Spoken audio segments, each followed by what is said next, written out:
Hello friends, आपके अपने channel Jaiswal virtual classes में एक बार फिर आपका बहुत बहुत स्वागत है। फ्रेंड्स, आज मैं प्रैक्टिस सेट सीरीज से एक नए वीडियो के साथ आपके बीच में उपस्थित हुआ हूं और आज की इस वीडियो में फ्रेंड्स इस टॉपिक से जो विभिन्न परीक्षाओं में क्वेश्चन पूछे गए हैं या इस टॉपिक से जो क्वेश्चन बनते हैं उन समस्त क्वेश्चनों को संकलित करके रखने का प्रयास किया गया है, जिससे आपकी तैयारी को बेहतर से बेहतर बनाया जा सके।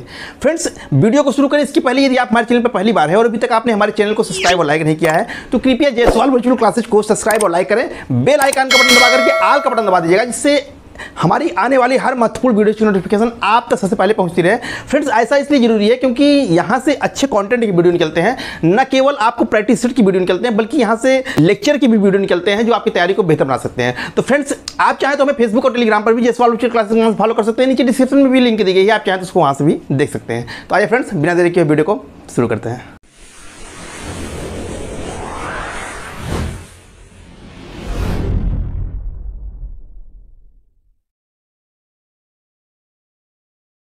तो फ्रेंड्स, यह संविधान सभा पार्ट 2 का वीडियो है। इसके पहले संविधान सभा पार्ट 1 का वीडियो आ चुका था, जिसमें नंबरिंग के हिसाब से देखेंगे तो 40 क्वेश्चन हैं, लेकिन अगर गिनती के हिसाब से देखेंगे तो कुल 41 क्वेश्चन होंगे, क्योंकि एक नंबर जो है वो 2 बार लिख दिया गया था। क्योंकि वो 40 नंबर पर वीडियो ख़त्म हुआ था तो उसके आगे से ही यह संविधान सभा पार्ट 2 का वीडियो है, जो कि 41 नंबर से ही हम शुरू कर रहे हैं। संविधान सभा के दोनों पार्ट जो हैं वो बहुत ही इम्पोर्टेंट है, क्योंकि इससे जो प्रश्न जो है परीक्षाओं में पूछे आते हैं उन प्रश्नों को इन दोनों वीडियो में समाहित करने का प्रयास किया गया है। तो यदि आपने पहला नहीं देखा है तो पहला वीडियो आप जरूर देख लीजिएगा। जब आप दोनों वीडियोज़ को देखे रहेंगे तो इससे कोई भी क्वेश्चन आपका परीक्षा में छूटने नहीं पाएगा। तो फ्रेंड्स, वीडियो को शुरू करते हैं। क्वेश्चन नंबर 41 है कि संविधान पांडुलेखन समिति का निम्न में से कौन सदस्य नहीं था? मोहम्मद सादुतुल्ला, के.एम. मुंशी, ए.के. अय्यर या जवाहरलाल नेहरू? तो फ्रेंड देखिए, हमारा उत्तर हो जाएगा डी, जवाहरलाल नेहरू। फ्रेंड्स देखिए, पांडुलेखन समिति का मतलब है प्रारूप समिति। यहाँ नाम प्रारूप की जगह पांडुलेखन लिख दिया है, कंफ्यूज मत होइएगा। संविधान पांडुलेखन समिति का कहने का मतलब है कि संविधान सभा में जो प्रारूप समिति बनी थी उस प्रारूप समिति का सदस्य कौन नहीं था। तो आपको पिछली वीडियो में भी बताया गया था कि इस प्रारूप समिति जो है वो 7 सदस्यीय समिति थी, जिसके अध्यक्ष जो है डॉक्टर भीमराव अंबेडकर थे। इसके अन्य सदस्यों में एन गोपाल स्वामी अयंगर, अल्लादी कृष्णा स्वामी अय्यर, कन्हैयालाल मणिकलाल मुंशी, सैयद मोहम्मद सादुतुल्ला, माधव राव और डी.पी. खेतान थे। तो इसमें मोहम्मद सादुतुल्ला, के.एम. मुंशी, अय्यर ये सब जो है वो प्रारूप समिति के सदस्य थे। पंडित जवाहरलाल नेहरू का जो है इस समिति के सदस्यों से कोई मतलब नहीं है, ये इसके सदस्य नहीं थे। तो क्वेश्चन नंबर 41 का डी सही हो जाएगा।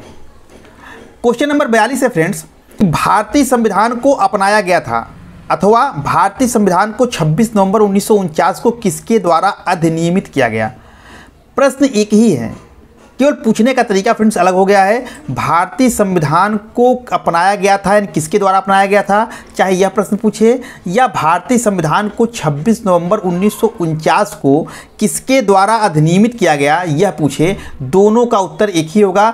विकल्प है संविधान सभा द्वारा, ब्रिटिश संसद द्वारा, गवर्नर जनरल द्वारा या भारतीय संसद द्वारा। तो फ्रेंड्स देखिए, इसका उत्तर हो जाएगा ए, संविधान सभा द्वारा। 26 नवंबर 1949 को जिस दिन संविधान का निर्माण हो गया था तो उस दिन जो है संविधान को किसके द्वारा अपनाया गया था? संविधान को संविधान सभा के द्वारा अपनाया गया था। संविधान सभा ने ही संविधान का निर्माण किया था और संविधान सभा जो है भारत की जनता का प्रतिनिधित्व कर रही थी। तो किसके द्वारा अपनाया गया? संविधान सभा के द्वारा अपनाया गया। क्वेश्चन नंबर 42 का ए सही है। क्वेश्चन नंबर 43 है फ्रेंड्स कि संविधान सभा में चुनी गई एकमात्र मुस्लिम महिला सदस्य कौन थी? अब्दी बानो बेगम, हजारा बेगम, बेगम एजाज रसूल, बीबी अमातत सलाम। तो फ्रेंड्स देखिए, इसका उत्तर हो जाएगा सी, बेगम एजाज रसूल। फ्रेंड्स, संविधान सभा में कुल 15 महिलाओं का प्रतिनिधित्व था, यानी 15 महिलाएं जो हैं विभिन्न क्षेत्रों से चुन करके संविधान सभा में पहुंची थी, जिसमें केवल एक ही मुस्लिम महिला थी जिसका नाम था बेगम एजाज रसूल। तो क्वेश्चन नंबर 43 का सी, बेगम एजाज रसूल सही है। क्वेश्चन नंबर 44 है फ्रेंड्स कि भारत के संविधान के निर्माण में संविधान सभा को कितना समय लगा? 2 साल 11 महीने 18 दिन, 2 वर्ष 7 माह 23 दिन, 3 वर्ष 4 माह 14 दिन या 3 वर्ष 11 माह 5 दिन? तो फ्रेंड्स बहुत फेमस क्वेश्चन है, आप जानते भी होंगे। ए 2 साल 11 महीने 18 दिन। संविधान निर्माण में संविधान सभा को 2 वर्ष 11 माह 18 दिन का समय लगा। क्वेश्चन नंबर 44 का ए सही है। क्वेश्चन नंबर 45 है फ्रेंड्स, भारत शासन द्वारा या भारत सरकार द्वारा राजकीय चिन्ह को कब से अंगीकृत किया गया था? 15 अगस्त 1948 को, 2 अक्टूबर 1947 को, 26 जनवरी 1948 को या 26 जनवरी 1950 को? तो फ्रेंड्स देखिए हमारा उत्तर हो जाएगा डी, 26 जनवरी 1950 को। फ्रेंड्स आप सभी जानते हैं कि भारत का राष्ट्रीय चिन्ह जो है वो अशोक चिन्ह है, जो कि सारनाथ में जो अशोक का लाट है वहाँ से लिया गया था और इसको राजकीय चिन्ह के रूप में 26 जनवरी 1950 को अंगीकृत किया गया।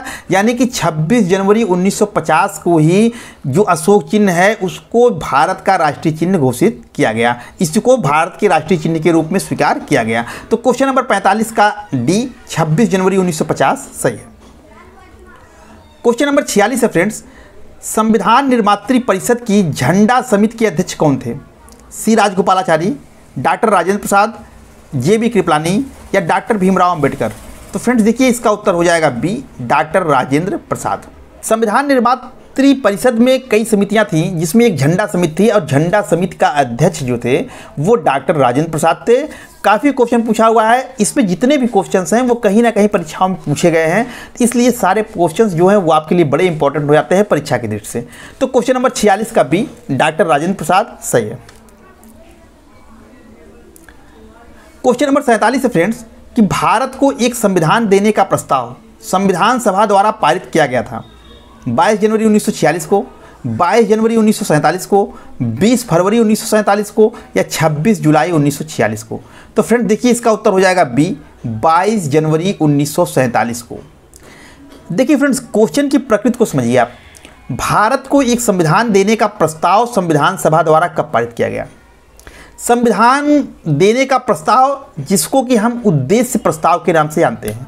आपको पता है कि उद्देश्य प्रस्ताव को जो है पंडित जवाहरलाल नेहरू ने 13 दिसंबर 1946 को संविधान सभा के सामने प्रस्तुत किया और यह जो उद्देश्य प्रस्ताव जो है वो 22 जनवरी 1947 को संविधान सभा के द्वारा पास कर दिया गया।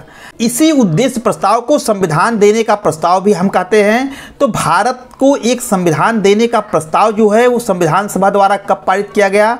तो इसका मतलब हो गया कि उद्देश्य प्रस्ताव कब पारित किया गया। तो उद्देश्य प्रस्ताव या भारत को संविधान देने का प्रस्ताव जो है वो 22 जनवरी 1947 को संविधान सभा के द्वारा पारित किया गया था। तो हमारा उत्तर हो जाएगा बी, 22 जनवरी 1947। क्वेश्चन नंबर 47 का बी सही है। क्वेश्चन नंबर 48 है फ्रेंड्स कि भारत में स्वतंत्रता के पश्चात प्रथम मंत्रिमंडल का कानून मंत्री कौन था? के एम मुंशी थे, एस.पी. मुखर्जी थे, बी.आर. अंबेडकर थे या बलदेव सिंह थे? तो फ्रेंड देखिए इसका उत्तर हो जाएगा सी, डॉक्टर भीमराव अंबेडकर। स्वतंत्रता के पश्चात प्रथम जो मंत्रिमंडल बना था उसका कानून मंत्री जो है भीमराव अंबेडकर जी थे। क्वेश्चन नंबर 48 का सी, भीमराव अंबेडकर सही है। क्वेश्चन नंबर 49 है फ्रेंड्स कि भारत की स्वतंत्रता के समय इंग्लैंड में किस पार्टी की सरकार थी? कांग्रेस की थी, कंजर्वेटिव पार्टी की थी, लेबर पार्टी की थी या लिबरल पार्टी की थी? तो फ्रेंड्स देखिए हमारा उत्तर हो जाएगा सी, लेबर पार्टी। जब देश स्वतंत्र हुआ फ्रेंड्स यानी 15 अगस्त 1947 को, तो उस समय इंग्लैंड में जो है लेबर पार्टी की सरकार थी और वहाँ के प्रधानमंत्री क्लेमेंट एटली थे। तो क्वेश्चन नंबर 49 के सी, लेबर पार्टी सही है। क्वेश्चन नंबर 50 है फ्रेंड्स, जब भारत स्वतंत्र हुआ उस समय ब्रिटेन के प्रधानमंत्री कौन थे? चर्चिल, एटली, चर्चिल या एंथोनी ईडन? तो देखिए फ्रेंड्स यहाँ थोड़ा सा टाइप में मिस्टेक हो गया है, विंसेंट चर्चिल का नाम जो है 2 बार आ गया है, हालांकि ये हमारे उत्तर में है ही नहीं। हमारा उत्तर क्या हो जाएगा? बी, क्लीमेंट एटली। क्वेश्चन देखिए फ्रेंड्स ऊपर जो है पूछा है कि जब भारत स्वतंत्र हुआ उस समय वहाँ किस दल की सरकार थी, कौन सी पार्टी की सरकार थी? तो हमारा उत्तर हो जाएगा लेबर पार्टी। दूसरी क्वेश्चन को सेकंड टाइप से पूछा है कि जब भारत स्वतंत्र हुआ तो उस समय ब्रिटेन का प्रधानमंत्री कौन था? तो ब्रिटेन के प्रधानमंत्री उस समय क्लेमेंट एटली थे, जो कि लेबर पार्टी से संबंधित थे। तो क्वेश्चन नंबर 50 का बी, क्लेमेंट एटली सही है।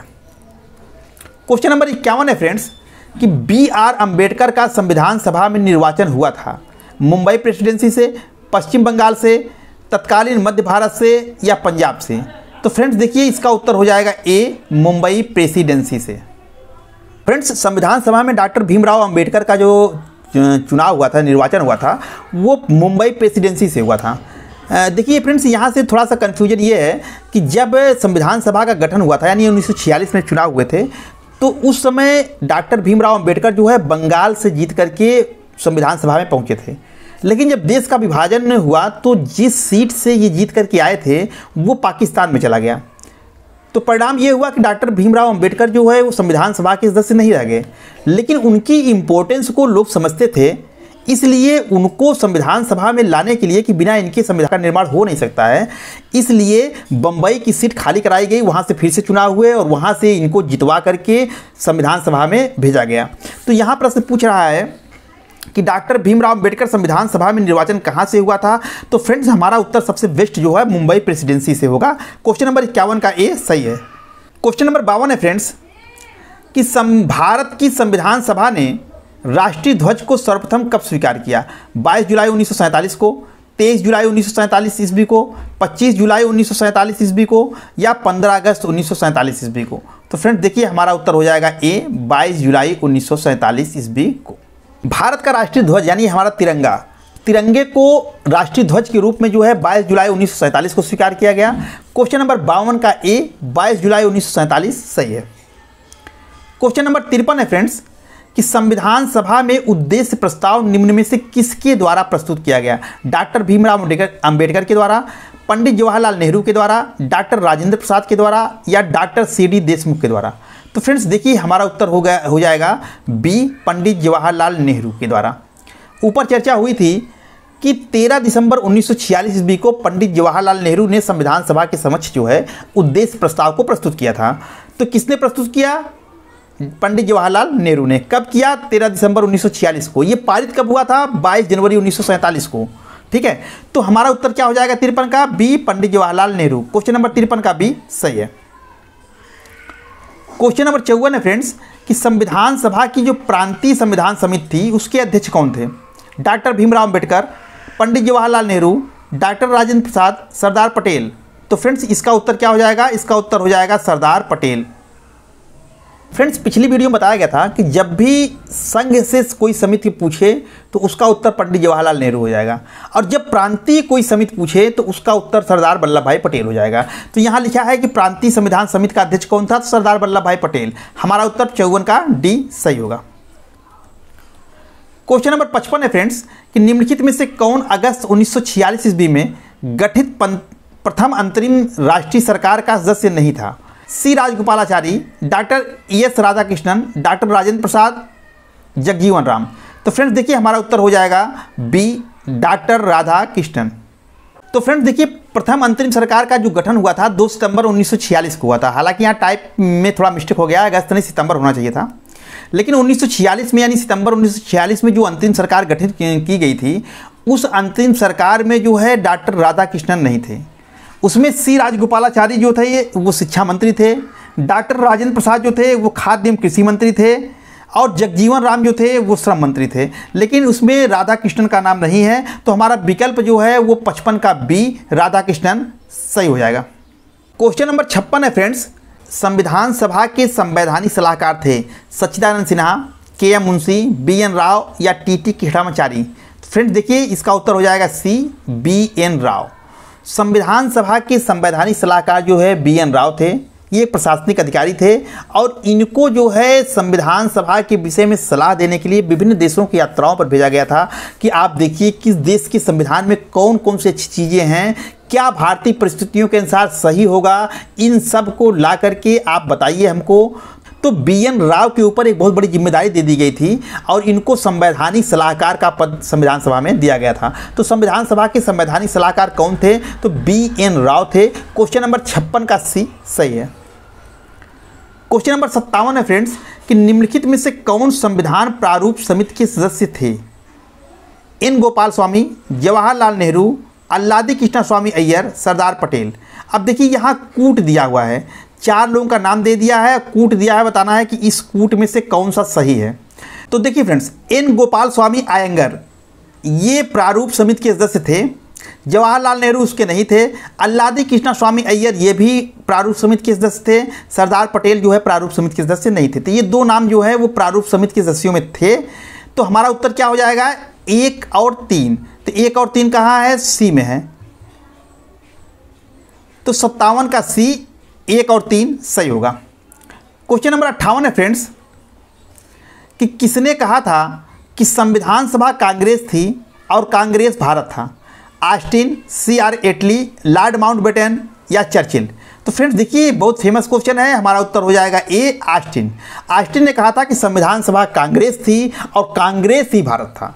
तो क्वेश्चन नंबर 58 का ए ऑस्टिन सही हो जाएगा।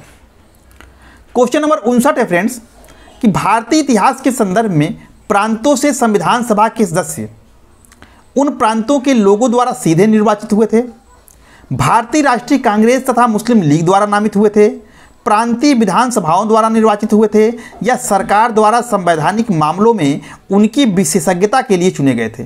तो फ्रेंड्स देखिए हमारा उत्तर क्या हो जाएगा सी, प्रांतीय विधानसभाओं द्वारा निर्वाचित हुए थे।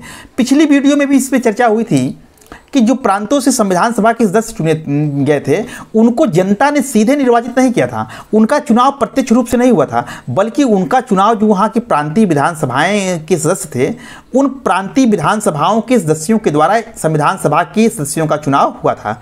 तो हमारा उत्तर क्या हो जाएगा 59 का सी, प्रांतीय विधानसभाओं द्वारा निर्वाचित हुए थे। तो क्वेश्चन नंबर 59 का सी सही है।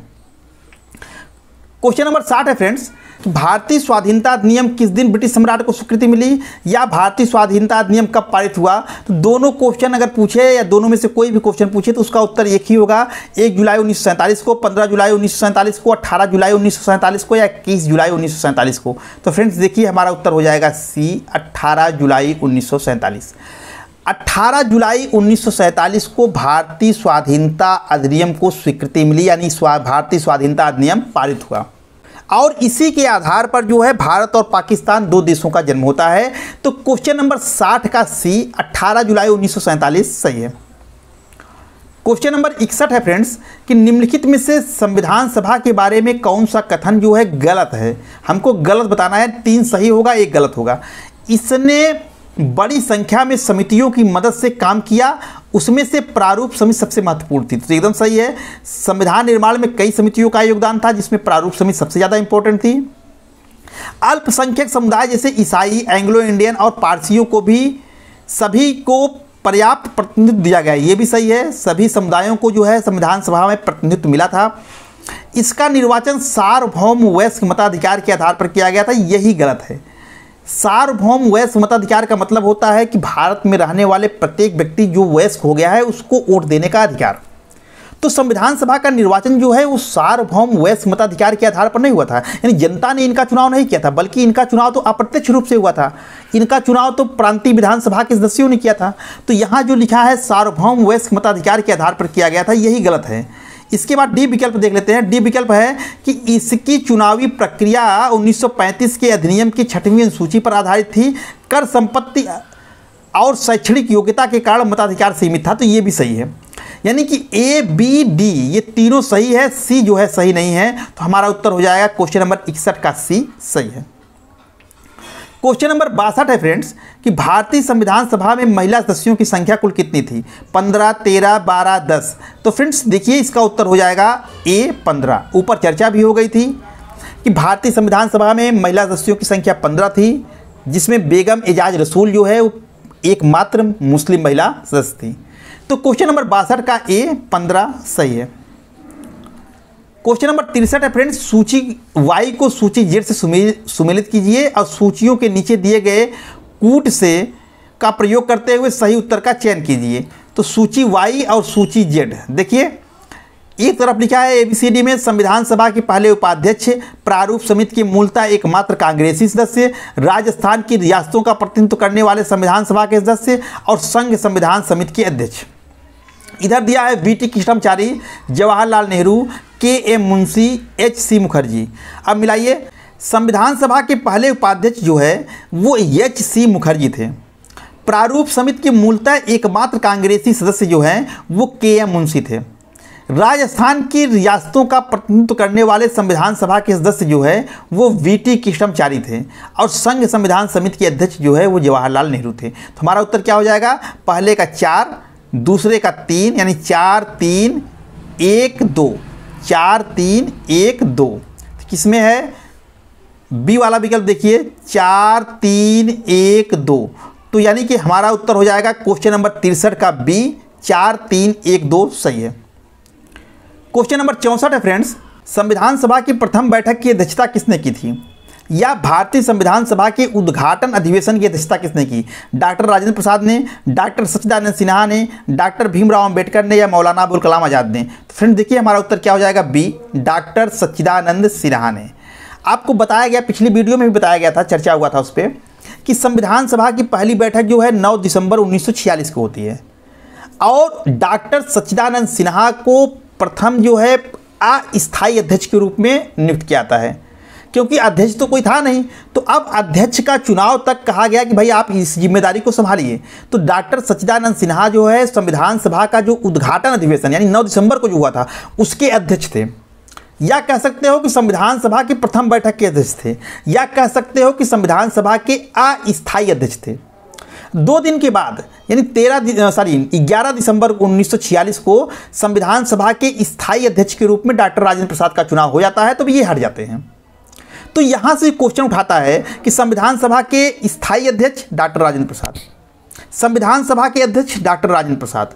लेकिन अगर सच्चिदानंद सिन्हा वाला क्वेश्चन पूछेगा तो ये ऐसे पूछेगा कि संविधान सभा की प्रथम बैठक की अध्यक्षता किसने की? सच्चिदानंद सिन्हा ने। भारतीय संविधान सभा के उद्घाटन अधिवेशन की अध्यक्षता किसने की? डॉक्टर सच्चिदानंद सिन्हा ने। या संविधान सभा के अस्थायी अध्यक्ष कौन थे? डॉक्टर सच्चिदानंद सिन्हा थे। तो क्वेश्चन नंबर 64 का बी, डॉक्टर सच्चिदानंद सिन्हा सही होगा।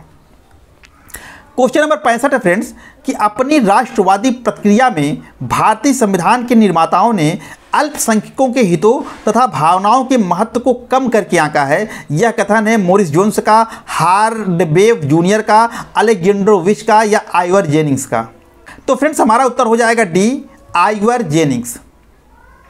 आइवर जेनिंग्स ने फ्रेंड्स यह स्टेटमेंट दिया कि अपनी राष्ट्रवादी प्रक्रिया में भारतीय संविधान के निर्माताओं ने अल्पसंख्यकों के हितों और भावनाओं के महत्व को कम करके आंका था। हालांकि ऐसा नहीं था, लेकिन उन्होंने आलोचना में यह वक्तव्य दिया, ये स्टेटमेंट पूछा है। तो यह स्टेटमेंट किसका है? तो आइवर जेनिंग्स का है। क्वेश्चन नंबर 65 का डी, आइवर जेनिंग्स सही है। क्वेश्चन नंबर 66 है फ्रेंड्स कि भारतीय संविधान का प्रथम प्रारूप तैयार किया गया था डॉक्टर भीमराव अंबेडकर के द्वारा, के संथानम के द्वारा, के एम मुंशी के द्वारा, बी एन राव के द्वारा। तो देखिए फ्रेंड्स यहाँ आपको बहुत ही कंफ्यूजिंग क्वेश्चन है, बहुत से लोग इसमें डॉक्टर भीमराव अंबेडकर को मार सकते हैं, लेकिन हमारा उत्तर हो जाएगा बी एन राव। यहाँ प्रश्न कह रहा है कि संविधान सभा का प्रथम प्रारूप, संविधान सभा का प्रथम प्रारूप जो है बी एन राव के द्वारा तैयार किया गया था। बी एन राव वही हैं जो संविधान सभा के संवैधानिक सलाहकार, अभी ऊपर चर्चा हुई थी कि संविधान सभा का संवैधानिक सलाहकार कौन था, तो डॉक्टर बी एन राव थे। इन्होंने विश्व के विभिन्न देशों के संविधानों का अध्ययन करने के बाद संविधान का एक प्रारूप बना करके जो है संविधान सभा को सौंपा था, और इसी प्रारूप को अंतिम रूप देने के लिए जो है प्रारूप समिति का गठन किया गया था, जिसके अध्यक्ष डॉक्टर भीमराव अंबेडकर थे। तो संविधान सभा का पहला ड्राफ्ट, यहाँ प्रथम प्रारूप लिखा है, तो प्रथम प्रारूप जो है डॉक्टर बी एन राव के द्वारा दिया गया था। हाँ, इस संविधान जो प्रारूप उन्होंने प्रस्तुत किया, इस प्रारूप को अंतिम रूप से तैयार करके संविधान के रूप में परिवर्तित करने का कार्य जो है वो प्रारूप समिति ने किया था, जिसके अध्यक्ष डॉक्टर भीमराव अंबेडकर थे। तो देखिए यहाँ से अगर 2 तरह से क्वेश्चन उठाता है, अगर कहे कि संविधान सभा का प्रथम प्रारूप किसने तैयार किया? बी एन राव ने। संविधान को अंतिम रूप से किस समिति ने तैयार किया? तो वो प्रारूप समिति थी, जिसके अध्यक्ष डॉक्टर भीमराव अंबेडकर थे। तो फ्रेंड्स अब आपका कंफ्यूजन दूर हो गया होगा। क्वेश्चन नंबर 66 का डी, बी एन राव सही है। क्वेश्चन नंबर 67 है फ्रेंड्स, भारतीय संविधान के निर्माण से संबंधित निम्नलिखित कथनों में से कौन सा सही है? कूट की सहायता से सही उत्तर का चयन कीजिए। 4 कथन दिए गए, इनमें से कौन सा सही है हमको यही बताना है। पंडित नेहरू के उद्देश्य प्रस्ताव का जो संविधान सभा द्वारा स्वीकार किया गया था, संविधान के निर्माण पर असर था। बिल्कुल सही है। उद्देश्य प्रस्ताव जो आगे चल के प्रस्तावना का रूप लेता है, इसका जो है संविधान के निर्माण पर असर था, ये एकदम सही है। दूसरा है उद्देशिका बहुत महत्वपूर्ण उद्देश्यों की पूर्ति करती है। बिल्कुल सही है। उद्देशिका जो है जिसको कि नेहरू ने पेश किया था, या जिसको हम प्रस्तावना भी कह सकते हैं, ये हमारे बहुत से उद्देश्यों की पूर्ति करती है। जब कहीं समस्या होती है तो हम लोग प्रस्तावना की सहारा लेते हैं कि वास्तव में प्रस्तावना क्या कहता है। ठीक है, तो संविधान को भारत के लोगों ने आदेशित किया, ये भी सही है। आप संविधान की प्रस्तावना जब पढ़ेंगे तो उसमें पहले लिखा गया है कि हम भारत के लोग, यानी संविधान को किसने जो है स्वीकार किया है, तो वहाँ भारत के लोग लिखा गया है। तो संविधान को भारत के लोगों ने आदेशित किया है, ये भी सही है। और चौथा है कि राज्य के मुखिया को लोग प्रत्यक्ष रूप से निर्वाचित करते हैं। तो फ्रेंड्स देखिए यही गलत है। हमारे यहाँ राज्य का मुखिया चाहे वो केंद्र में हो तो राष्ट्रपति होते हैं और राज्यों में हो तो राज्यपाल होते हैं, इनका निर्वाचन प्रत्यक्ष रूप से नहीं होता है।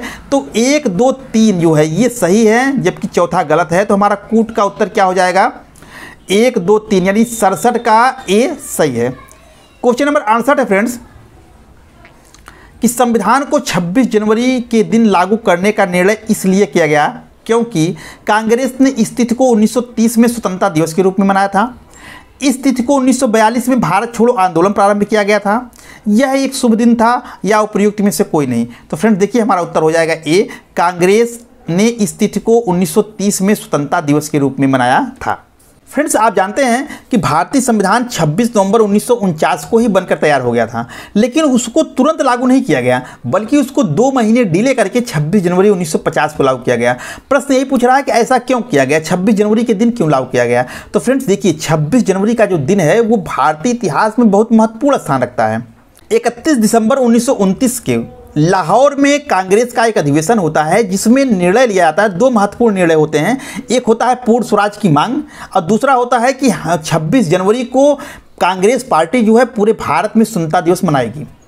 तो इस निर्णय के तहत जो है 26 जनवरी 1930 से जो है भारत में स्वतंत्रता दिवस मनाने की एक परंपरा शुरू हुई। हालांकि हम लोग आज़ाद नहीं हुए थे, लेकिन एक प्रतीकात्मक रूप में 26 जनवरी 1930 से जो है लगातार हर साल जो है 26 जनवरी को स्वतंत्रता दिवस के रूप में मनाया जाता रहा। इस दिन प्रभात फेरियाँ निकाली जाती रही, अंग्रेजी अत्याचार के खिलाफ लोगों को जागरूक किया जाता रहा, लोगों के मन में राष्ट्रीय चेतना विकसित किए जाने का प्रयास किया जाता रहा। तो ऐसा लगातार होता चला गया। लेकिन हम आज़ाद हुए 15 अगस्त 1947 को, तो अब हम 15 अगस्त को स्वतंत्रता दिवस के रूप में मनाते चले जा रहे हैं। लेकिन जो 26 जनवरी को हम स्वतंत्रता दिवस के रूप में इतने सालों से मनाते चले आ रहे हैं, जो हमारी एक विरासत थी, उस 26 जनवरी की तारीख जो थी, जो कि बहुत इंपॉर्टेंट थी, उसको हम भूल न जाएं। इसलिए संविधान को 26 नवंबर को लागू न करके 26 जनवरी की लागू करके देश में को गणतंत्र घोषित किया गया और 26 जनवरी को हम गणतंत्र दिवस के रूप में मनाने लगे। तो 26 जनवरी की तारीख की ऐतिहासिक महत्ता को ध्यान में रखते हुए 26 जनवरी के दिन संविधान को लागू किया गया। और वो ऐतिहासिक महत्ता क्या थी कि 26 जनवरी को 1930 को हम लोग स्वतंत्रता दिवस के रूप में पहली बार मनाए थे, तब से मनाते चले आ रहे थे। ये इसकी ऐतिहासिकता थी। इसी को ध्यान में रखते हुए 26 नवंबर को संविधान लागू न करके बल्कि 26 जनवरी को लागू किया गया। तो क्वेश्चन नंबर 68 का ए सही है। क्वेश्चन नंबर 69 है फ्रेंड्स, संविधान सभा द्वारा स्थापित मौलिक अधिकारों और अल्पसंख्यकों हेतु सलाहकार समिति के अध्यक्ष कौन थे? पंडित नेहरू, सरदार पटेल, BN राव या अंबेडकर? तो फ्रेंड्स देखिए हमारा उत्तर हो जाएगा बी, सरदार वल्लभ भाई पटेल। आपको पढ़ाया भी गया था, तो बताया गया था कि संविधान सभा द्वारा जो स्थापित मौलिक अधिकार और अल्पसंख्यकों हेतु सलाहकार जो समिति थी, तो जो परामर्श समिति थी, परामर्श समिति कहो चाहे सलाहकार समिति कहो, दोनों एक ही है। इस परामर्श समिति के अध्यक्ष जो है सरदार वल्लभ भाई पटेल थे। और मौलिक अधिकारों एवं अल्पसंख्यकों हेतु एक उप समिति भी बनाई गई थी जिसके अध्यक्ष JB कृपलानी थे। तो यहाँ पर सलाहकार समिति पूछे तो सरदार पटेल, अगर उप समिति पूछे तो JB कृपलानी। तो यहाँ सलाहकार समिति पूछा है, इसलिए हमारा उत्तर जो है 69 का बी, सरदार वल्लभ भाई पटेल सही होगा। क्वेश्चन नंबर 70 है फ्रेंड, संविधान सभा में भारतीय संविधान का तृतीय वाचन कब प्रारंभ हुआ? 14 नवंबर 1948 को, 14 नवंबर 1949 को, 25 नवंबर 1948 को या 25 नवंबर 1949 को? तो फ्रेंड्स देखिए हमारा उत्तर हो जाएगा बी, 14 नवंबर 1949 को। फ्रेंड्स संविधान सभा में कुल 3 वाचन हुए थे। संविधान सभा का जो पहला वाचन हुआ था 4 नवंबर 1948 से प्रारंभ हुआ था और 9 नवंबर 1948 तक चला था। संविधान सभा का दूसरा वाचन जो है वो 15 नवंबर 1948 को प्रारंभ हुआ था और 17 अक्टूबर 1949 तक चला था। और तीसरा वाचन जो है, जो कि पूछा है प्रश्न में, वो 14 नवंबर 1949 से प्रारंभ हुआ और 26 नवंबर 1949 को पूरा हुआ। तो यहाँ पूछा है कि संविधान सभा का तृतीय वाचन कब प्रारंभ हुआ था, तो 14 नवंबर 1949 सही होगा। क्वेश्चन नंबर 70 का बी सही है। क्वेश्चन नंबर 71 है फ्रेंड्स कि भारत की संविधान सभा की अंतिम बैठक की सही तिथि बताइए। 26 नवंबर 1949, 5 दिसंबर 1949, 24 जनवरी 1950 या 25 जनवरी 1950? तो फ्रेंड्स देखिए हमारा उत्तर हो जाएगा सी, 24 जनवरी 1950। देखिए फ्रेंड्स यहाँ थोड़ा टाइप में मिस्टेक हो गया था, तो इसको सुधारा गया है। तो हमारा उत्तर सही क्या है? 24 जनवरी 1950। 24 जनवरी 1950 को संविधान सभा की आखिरी बैठक हुई थी और इसी दिन, इसी बैठक के बाद संविधान सभा को अंतरिम संसद में परिवर्तित करते हुए इसको विघटित कर दिया गया था। तो संविधान सभा की अंतिम बैठक कब हुई? 24 जनवरी 1950 को हुई। क्वेश्चन नंबर 71 का सी 24 जनवरी 1950 सही है। क्वेश्चन नंबर 72 है फ्रेंड्स कि संविधान सभा के कितने उपस्थित सदस्यों ने संविधान पर हस्ताक्षर किए? 262, 284, 290, 296। तो फ्रेंड्स देखिए हमारा उत्तर हो जाएगा बी 284। तो फ्रेंड्स हमारे देश का संविधान जब बन के तैयार हुआ यानी 26 नवंबर 1949 को, तो उस दिन जो है संविधान सभा के 299 सदस्यों में से 284 सदस्य जो है उपस्थित थे जिन्होंने इसकी संविधान पर हस्ताक्षर किए थे। तो प्रश्न यही पूछ रहा है कि संविधान सभा में कितने उपस्थित सदस्यों ने संविधान पर हस्ताक्षर किए? तो 284 उपस्थित सदस्यों ने संविधान पर हस्ताक्षर किए। क्वेश्चन नंबर 72 का बी सही है। क्वेश्चन नंबर 73 है फ्रेंड्स कि वह कौन थे जिन्होंने अपने हाथ से अंग्रेजी में संविधान की मूल कॉपी यानी पांडुलिपि लिखी? के.एम. मुंशी, श्याम बिहारी फारूकी, डॉक्टर भीमराव अंबेडकर, प्रेम बिहारी नारायण रायजादा। तो फ्रेंड्स देखिए इसका उत्तर हो जाएगा डी प्रेम बिहारी नारायण रायजादा। संविधान को अंतिम रूप से प्रारूप समिति ने तैयार किया था, लेकिन जब संविधान बन के तैयार हुआ तो ये हुआ कि भाई संविधान को लिखेगा कौन, इसकी लिखावट कैसे हुई थी, इसको टाइप नहीं कराया गया। तो उस समय जो है प्रेम बिहारी नारायण रायजादा जो है इनकी राइटिंग बहुत बढ़िया थी, इनकी पूरा परिवार जो है ये सुलेखन का कार्य करता था। तो इन्हीं को ये जिम्मेदारी दी गई, इनसे कहा गया कि आप जो है इस संविधान को अपनी सुंदर राइटिंग से लिख दीजिए। तो इन्होंने जो है अपनी सुंदर राइटिंग से लगभग 6 महीने परिश्रम करके जो है भारतीय संविधान को मूल रूप से लिखा। तो संविधान को अपने हाथों से लिखने का जो श्रेय है वो किसको जाता है? प्रेम बिहारी नारायण रायजादा को जाता है। क्वेश्चन नंबर 73 का डी प्रेम बिहारी नारायण रायजादा सही है। क्वेश्चन नंबर 74 है फ्रेंड्स किसके निर्देशन में संविधान के पृष्ठों को अद्भुत चित्रों से सजाया गया? मकबूल फिदा हुसैन, नंदलाल बोस, अवनींद्रनाथ टैगोर, मंजीत बाबा। तो फ्रेंड्स देखिए इसका उत्तर हो जाएगा बी नंदलाल बोस। संविधान में जो कुल 22 भाग थे, तो इन 22 भागों के हर भाग के आप शुरुआत में उस पर जो है बढ़िया से पेज पर जो है चित्रकारी की गई है और इस चित्रों के माध्यम से जो है संविधान को सजाने का जो कार्य किया है वो नंदलाल बोस के निर्देशन में शांति निकेतन के कलाकारों ने किया था। तो इसका उत्तर क्या होगा? नंदलाल बोस। किसके निर्देशन में संविधान के पृष्ठों को चित्रों से सजाया गया था? तो नंदलाल बोस के निर्देशन में। क्वेश्चन नंबर 74 का बी नंदलाल बोस सही है। क्वेश्चन नंबर 75 है फ्रेंड्स कि संविधान सभा द्वारा अंतिम रूप से पारित संविधान में कुल कितने अनुच्छेद और अनुसूचियां थी? 378 अनुच्छेद 7 अनुसूचियां, 390 अनुच्छेद 7 अनुसूचियां, 395 अनुच्छेद और 8 अनुसूचियां, 398 अनुच्छेद और 8 अनुसूचियां। तो फ्रेंड देखिए हमारा उत्तर हो जाएगा सी 395 अनुच्छेद और 8 अनुसूचियां। संविधान जब बन के तैयार हुआ था यानी ये पारित हुआ था तो मूल संविधान में जो है फ्रेंड्स 395 अनुच्छेद और 8 ही अनुसूचियां थी। बाद में अनुसूचियों को बढ़ाया गया था। तो प्रश्न यही पूछ रहा है कि संविधान सभा द्वारा अंतिम रूप से पारित संविधान में कुल कितने अनुच्छेद और अनुसूचियां थी? तो उत्तर होगा 395 अनुच्छेद 8 अनुसूचियां। क्वेश्चन नंबर 75 का सी सही है। क्वेश्चन नंबर 76 है फ्रेंड्स कि वर्तमान समय में भारतीय संविधान में कितने अनुच्छेद और अनुसूचियां हैं? 390 अनुच्छेद 7 अनुसूचियां, 394 अनुच्छेद 8 अनुसूचियां, 395 अनुच्छेद 10 अनुसूचियां या 443 अनुच्छेद और 12 अनुसूचियां। तो फ्रेंड्स देखिए दिए गए जो विकल्प हैं उनमें से हमारा सबसे सही उत्तर होगा 443 अनुच्छेद और 12 अनुसूचियां। फ्रेंड्स देखिए जब संविधान बन के तैयार हुआ यानी जब संविधान लागू हुआ था तो उस मूल संविधान में 395 अनुच्छेद और 8 अनुसूचियां और 22 भाग थे और समय समय पर संविधान में संशोधन करके 4 अनुसूचियां संविधान में और जोड़ी गई। तो वर्तमान समय में कुल अनुसूचियों की संख्या हो गई 12। 8 अनुसूची तो पहले ही थी। 9वीं अनुसूची जो है प्रथम संविधान संशोधन 1951 के द्वारा, 10वीं अनुसूची जो है वो 92वें संविधान संशोधन 1985 के द्वारा, 11वीं अनुसूची 73वें संविधान संशोधन 1992 तथा 12वीं अनुसूची जो है 74वें संविधान संशोधन 1992 के द्वारा संविधान में जोड़ी गई। इस तरह से वर्तमान में कुल 8 से 12 अनुसूची हो गई है, यानी वर्तमान समय में अनुसूचियों की संख्या कितनी है? 12 है। लेकिन फ्रेंड्स संविधान के भागों और अनुच्छेदों में जो संशोधन है वो संशोधन तो किया गया लेकिन मूल संख्याओं में कोई परिवर्तन न करते हुए किया गया। यानी कि आज देखेंगे यदि आप तो मूल रूप से 395 अनुच्छेद आज भी हैं, 22 भाग आज भी हैं, लेकिन उसमें जो है का करके खा करके जोड़ दिया गया, जैसे भाग 4 का जोड़ दिया गया। इसी तरह से अनुच्छेद में 300 का जोड़ दिया गया। तो इस तरह से कर करके देखेंगे तो वर्तमान समय में अगर वैसे देखेंगे तो 395 अनुच्छेद 22 भाग वर्तमान में भी हैं, लेकिन अगर गणना की दृष्टि से देखेंगे आप तो वर्तमान समय में अनुच्छेदों की संख्या लगभग 465 हो गई है, भाग 25 हो गए हैं। तो फ्रेंड्स, अनुच्छेद मूलतः 395 ही हैं, लेकिन गणना की दृष्टि से 465 हो गए हैं। भाग मूलतः जो है वो आज भी 22 हैं, लेकिन अगर का खागा को जोड़ोगे तो गणना करोगे तो गणना की दृष्टि से 25 हो जाएंगे।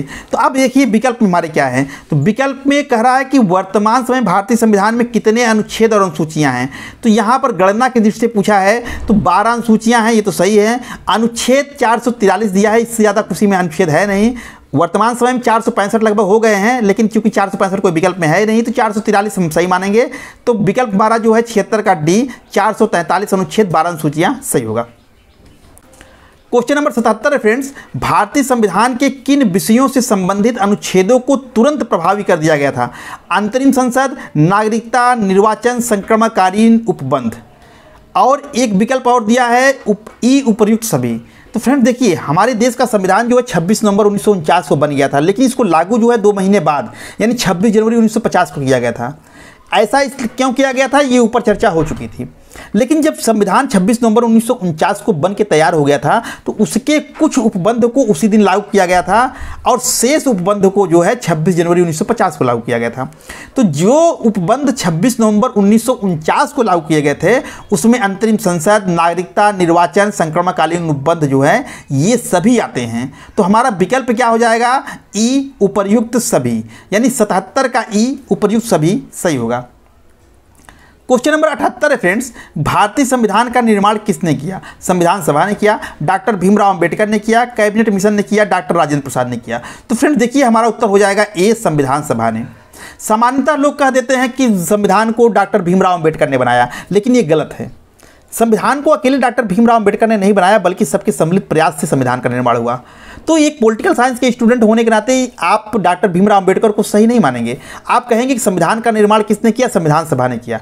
तो अगर ये यहाँ से 2 क्वेश्चन बनते हैं कि संविधान का निर्माण किसने किया, तो संविधान का निर्माण संविधान सभा ने किया।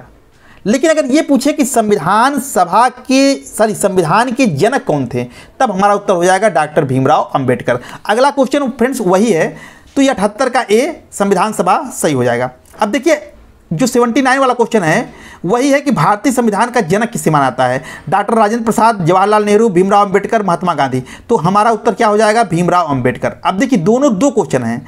भारतीय संविधान का निर्माण संविधान सभा ने, लेकिन संविधान का जनक हम किसको मानते हैं? भीमराव अंबेडकर को। क्यों?